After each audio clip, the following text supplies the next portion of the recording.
Welcome to another Goji Center video. And look at this! It's a face cam! I gotta figure it out just yesterday. No, whoop-de-doo, you get to be my bae. What-the-do? Today's Goji Center video is what if it feels like to be eaten by the Bloop. Now, I don't know much about the Bloop, but I know they made a bioaccurate version of the Bloop and El Grandma, which I might do a video on those two someday, maybe today. But other than that, let's watch the video and see my reaction for the first time of my gorgeous face. Fucking Billy Yoda, you bitch. What if you were just living your best life, swimming in the ocean or cruising on a ship, when suddenly the world beyond became a world within? The sea itself seemed to rise up and consume everything, leaving you in a dark hell of biological destruction and digestion. On this episode of Goji Center, we dive into the depths with all of our best, let's just say, in-depth equipment to see what horrid fates befall those consumed by the ocean's greatest apex of apex predators. Today, we'll find out what happens if you get swallowed by the Bloop. Nom. First, let's break down what would have happened in a lot of those videos that are the bane of thalassophobes. What if, for whatever reason, something this ungodly huge decided to go out of its way to target and consume humans? Either a lone diver in the water, or some nightmarish scenario of the Bloop upstaging the movie Megs and swimming past a beach to scarf down a whole group of people. What kind of grisly fate can we expect for someone who goes down the hatch? Well, in today's science lesson, we'll look at some real-world biology that might give us some information. First off, put any ancient movie cliches out of your mind. Unless you got swallowed with a mecha suit and a lightsaber, you are not cutting yourself out. Soft tissue like those on the insides of animals aren't always soft. The walls of things like the throat and stomach are muscular, flexible, and thick. After all, we squishy humans are supposed to be able to scarf down hundreds of times our own body weight worth of food every year of our lives. If we got sliced up by every loose piece of sharp or stiff material that went down our throats, we'd have cut ourselves to bits ages ago. We ain't giving any of those poor suckers going down Bloop's throat any plot armor. Which Bloop? Well, numerous canons of sorts exist for the Bloop. However, there are some commonalities that might tell us what's going on inside. After all, this whole modern myth was started from what was a loud ice quake mistaken for an animal call similar to a whale. Only the whale would have been an order of magnitude larger than any known species. The popular image of the Bloop also does have a whale-like body, and some of the most popular videos about it, such as those by Boris Blois featuring a colossal showdown with El Grandma, do call this large leviathan a cetacean. Cetaceans, named after the Greek sea monster Cetus, are the groups all modern and extinct whales and dolphins belong to. While it is reasonably well known that whales evolved from land-dwelling mammals, the taxonomic family of mammals they belong to is the relevant part here for our unfortunate Bloop victims. So, to start off, despite whales living in the ocean, they drink very little salt water. Their digestive system is specially attuned to absorb the water from the tissues of their prey. This also means that whenever they take a massive gulp, all that seawater that wound up inside their mouth has to go somewhere. And with the Bloop sporting a row of slicing teeth lining its massive jaws, it might employ a method seen in other marine mammals: filter feeding. Alright, before we proceed, we'd like to play a little game with you guys. Here are two test subjects, and your task will be to choose which test subject you want to be, and try to guess which of these is going to go out in the quickest and least painful manner. You can pick A, the dude in a swimsuit, or B, dude in a sci-fi temperature-resistant suit providing some protection. You picked one yet? Alright, good. Let's proceed. So, filter feeding, right? For something like a humpback whale, this means filtering out tasty plankton from thousands of gallons of seawater. For something like the Bloop, this now means filtering out potentially hundreds of beachgoers or boaters from millions of gallons of seawater. After taking a big gulp, the throat muscles and tongue contract and push forward. All of that water taken in with its victims is rapidly shot out from the mouth. In filter feeding whales, this means the water is run out across hair like baleen. But instead, our pool of poor victims would suffer the same fate of small fish and crustaceans swallowed by creatures like crab-eating seals. They get filtered out from between clenched teeth. Given the sheer size of the Bloop, any people caught up inside the mouth would suffer one of two fates. Number one, either they are caught against the teeth and kept inside the mouth to be swallowed, or the sheer water pressure practically fires them through the gaps between the sharp teeth. That much pressure pushing that much water weight into a victim with small gaps behind them could easily break their bodies apart and tear them limb from limb as they are violently ejected out. Body parts would be torn off, necks and spines would be snapped or shredded, gonna and get the bloody our pulp might fucking wind up guts floating shredded. off into the water. Damn. And those might have been the lucky ones. After all, at least they went out quickly. The rest go further down the hatch. Quick parenthesis here, you may have noticed we used a smaller and more juvenile version to showcase this tour. That's because if we use a huge bloop, you wouldn't be able to see the people clearly. So, to provide an optimal learning experience, we'll continue using a small, juvenile bloop. Now, let's just assume that the physics already bent to let a thing like this exist is going to continue to be bent. Otherwise, a hot-blooded mammal this size with this much insulating tissue would be heating up on the inside like a furnace. So, if we don't assume the temperature is pushed back down to normal levels for something like a blue whale, the insides of the bloop might become hot enough to boil you alive on the way down. Congratulations! Those of you wearing a suit didn't end up as steaming soup. Now you get to go out in an even worse way because there isn't just one stomach. Why? So, despite their looks and carnivorous ancestors, whales are actually part of the Artiodactyla, even-toed hooved animal family. Just stay with us. This will make a lot of sense in a bit. While most members of this group today are herbivores such as deer, hippos, and cattle, with a few omnivores like pigs, in the ancient past, some of this group were among the largest land predators to ever exist in the aftermath of the dinosaur extinction. And one common trait found across most members, whales included, is that these creatures have multiple stomach chambers. The same mechanism that helps a cow break down tough grass helps whales process hard-shelled crustaceans like krill. And unfortunately, in our scenario, some not-so-hard-shelled people. Entering the first chamber, the forestomach compartment, doesn't mean a direct dunking into the stomach acid yet. Keyword being yet. But abandon all hope, ye who enter here. Instead, this compartment is full of digestive microbes that help in breaking down certain keratinous structures. For our unfortunate bloop victims, this means nails, hair, and skin start breaking down, softening, and sloughing off after they are covered in vats of pre-digestive enzymes and microbes. Someone would have to survive asphyxiating to death from all the gases produced by these microbes, replacing a lot of the oxygen with toxic levels of carbon dioxide and methane.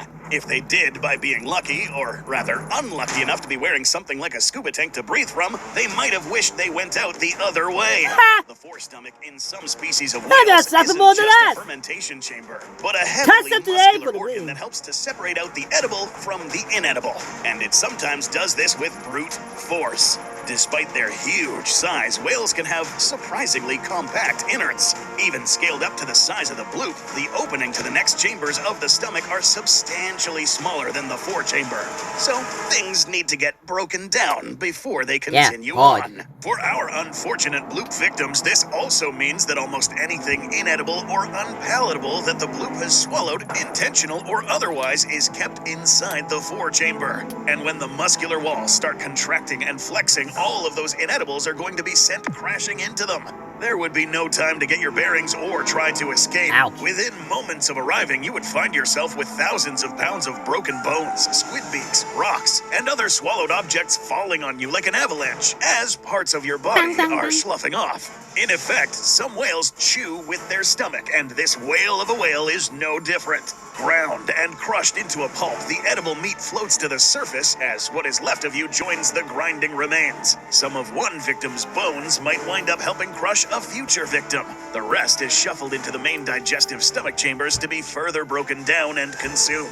Anything that remains would be spat up eventually to litter the seafloor with whatever is left. At this point, there wouldn't be a point to covering the rest of the digestive journey. Even if a victim somehow survived the violent journey through the mouth, somehow had their own oxygen supply, and somehow was inside something sturdy enough to avoid being crushed to death, getting dunked into thousands of gallons of digestive acid would be curtains for anybody. Dead men tell no tales in the sea, and the victims of the bloop suffered probably one of the most horrific of all fates, depending on what step they perished in. Alternatively, the bloop might have the ability to produce its own kind of wax, similar to what sperm whales do. This wax, called ambergris, coats material that gets stuck in the forestomach and helps it get back up when the whale needs to hit the purge valve. This wax can sometimes wind up on beaches, at first smelling like straight-up feces, but after it ages, it has a distinct aroma that sometimes ends up being used in some high-end perfumes. So, some vacationer or fisherman could perhaps discover a human skull embedded within the waxy capsule as all that would remain of you. And in this alternate universe, don't be surprised if the victims of this giant cetacean end up in a perfume bottle. That would be the fate of anyone consumed by the internet's favorite marine urban legend. But what about those unfortunate enough to meet our bioaccurate version in the open ocean while it has an appetite? Unlike the urban legend version popular on the web, Cryocidon setavenator is not a whale, but a hunter of whales. This gigantic beast doesn't look like a monstrous axolotl for no reason, as it is actually a type of marine amphibian from a bygone era. So how might a not-so-fantastic voyage down the hatch of the sinister salamander play out? Time to find out. Just like the urban legend version, our setavenator will also engulf its prey rather than chew it up. While Cryocidon does prefer to hunt whales for a far more substantial meal, it does filter feed smaller prey from time to time. With its enormous lifespan and lengthy periods of inactivity, any food will do. So, be it a young one trying to top itself off, or an older one that can catch multiple victims at once, humans could wind up on the menu by accident or intention. This amphibian employs what is called suction feeding. This involves rapidly expanding the carnivorous mouth and shifting the internals down the throat to create a vacuum wave effect. The sudden change in water pressure violently draws prey along with a vast amount of seawater into the open cavity of the mouth. This much water moving back quickly so suddenly is going to create horrific pressure waves. Blood vessels in the eyes could burst, and eardrums would almost certainly pop, potentially blinding and deafening victims even before they go down the hatch. Just like in whales, aquatic amphibians that swallow too much water try to eject as much of that out as they can to filter out the food they want. They just do it in a slightly different way. A sticky tongue helps in both pushing the water out from between the teeth, as well as capturing more victims. Coated in viscous mucus, anybody still alive would be quickly immobilized and sent sliding down the throat. Amphibians typically don't have multiple stomach chambers like whales do, but they do have other pre-digestive assets to help the food be processed even before it hits the major guts. One of these would be the esophagus, which in amphibians secretes sticky enzymes called chitinase. These serve a similar function to the forestomach agents in whales, weakening and corroding parts of the body to make them softer and easier to digest. Paralyzed, blind, probably deafened, and coated in enzymes, the next fate of Cryocidon victims might just be one of the most horrific of all, depending on how active the amphibian is. Because Cryocidon is an amphibian, not a mammal, it's capable of what is called mesothermy. Mammals, which are always active and hot-blooded as endotherms, or inner heat, meaning their body naturally produces its own heat by burning calories for energy. Most amphibians are ectotherms, or outer heat. They rely on outside temperatures for most of their body regulation. Mesothermy is the in-between of these states. In these kinds of animals, often localized parts of the body can be manually heated up to increase activity or speed up digestion. Great white sharks are one such example in the ocean. As talked about by YouTube science education Facts in Motion, these sharks insulated muscle movements and have a unique circulatory system to keep their core body temperature nice and toasty by powering it with heat from sources like their swimming muscles. This helps with both swimming stamina, activity levels, and digestion, as a warmer body digests food faster. So, if Cryocidon was up and active, its internal stomach would be heated like a furnace. This is actually the least worst outcome for anyone who survives the trip to the stomach cavity. At least it means the stomach was producing plenty of acid to break down their body very quickly so that they can be digested. It would only take maybe a few minutes.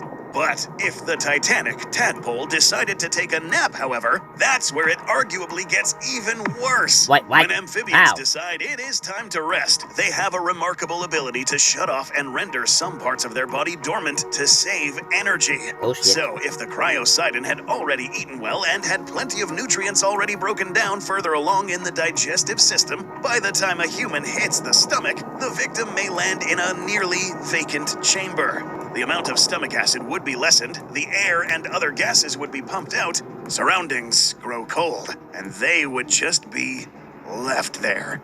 Paralyzed, half-digested, possibly blind, and left to nearly rot as the living tomb that had consumed them decides to rest and hibernate. You would not want to be the Damn. leftovers for the god Imagine of the you eating frozen something that your seas. body just At not that like, point, nope. you might almost Nap wish time, bitch. another Titanic force, like a horned sea serpent from a El bygone era, Grandma. might arrive to challenge that whale hunting Oh, god. shit. Both to keep either from consuming more, and perhaps speed up the fate of any condemned to its cavernous void. We're gonna get a battle between them both. Well, that was today's video, and first time doing a face cam reaction to it. If you were inside the version of the Bloop and decide to take a nap, you're gonna be fucked. Other than that, that was a good video, and I'll see you guys next time. Bye!